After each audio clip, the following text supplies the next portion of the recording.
Have you ever wondered how a steam engine works? Well, our first stop gives the visitor a unique look at every aspect of steam railroading, from its conception to its development to the ongoing efforts to keep it alive today. There's only one place in Pennsylvania where you can be educated to the nearly 200 years of railroading history. That place is called Steamtown, and it's located in the historic city of Scranton. The sound of the bell and the puffs of billowing steam are clear signals you've made it to Steamtown. This national park and historic site can demonstrate the how, the what, the why, and the way back when it comes to steam locomotives. It's hands-on. You can come and experience everything, not just in exhibits, but you can actually touch and see things run. Inside the History Museum, you can follow a timeline of railroading from the earliest days of rails to the 1980s. Of all the great exhibits, equipment, and displays you'll find at Steamtown, this is where you can really pull back the curtain on the magic that is steam locomotion. Now, we're going to show you how this thing operates. Fireman is shoveling coal through the fire doors onto the grates in the firebox. Creates hot gases which pass through the fire tubes, surrounded by water, getting the water hot. As the water boils, it makes steam. Steam rises to the highest point of the boiler, goes into the steam dome, gets forced into the throttle valve, which is controlled by the engineer. That steam expands through the dry pipe, moves forward into the smoke box, gets split in half, that side, this side, moves into the steam chest. The valve controls the direction of the locomotive depending on which way the valve is set. Steam gets emitted from the front of the valve into the front of the piston, which forces the piston back, which in turn is attached to the piston rod, the main rod, the crank pin, and the main wheel. As this is happening, as soon as that stroke is complete, the valve moves forward, the steam gets emitted behind the valve, behind the piston gets moved forward, and you have that chuffing sound. It moves back and forth, back and forth.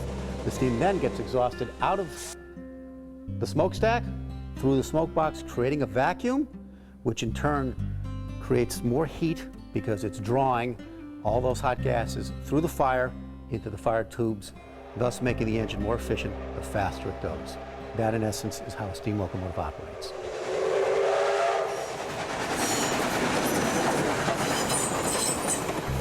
Welcome into our Locomotor Shop.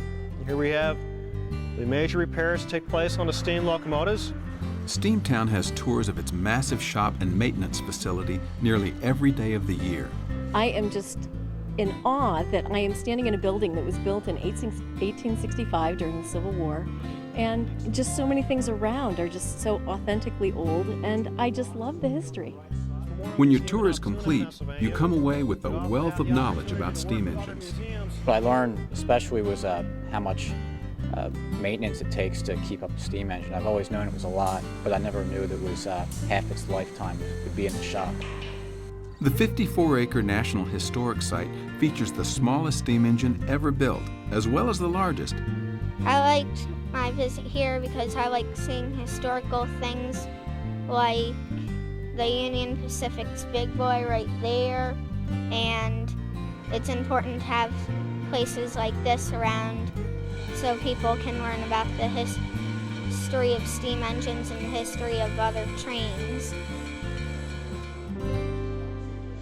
Steamtown covers steam railroading in 3 parts, including the big picture of the overall impact on our commerce and culture, as well as the story of the people who worked on the rails. The other third is the roundhouse, an actual operating roundhouse, where the steam locomotives come in the evening, the fires are dampened, the next day the engines are prepared, they back out onto our 90-foot turntable, and then go out in the yard for the day's operation.